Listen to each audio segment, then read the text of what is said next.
My beautiful viewers and subscribers, today in Granny's Kitchen, I am making a sumptuous eggplant meal.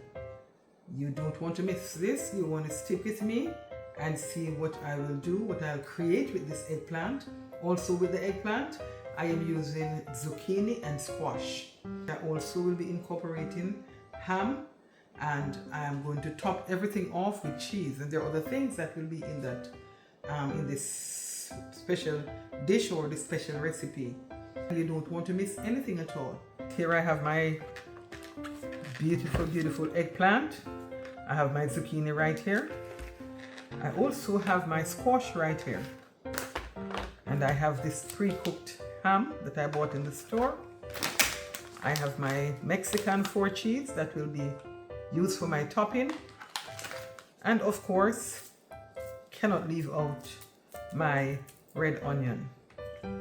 I am making also chicken comeback, and so I will season the chicken and I'll put the chicken to marinate while I prepare other things in the kitchen.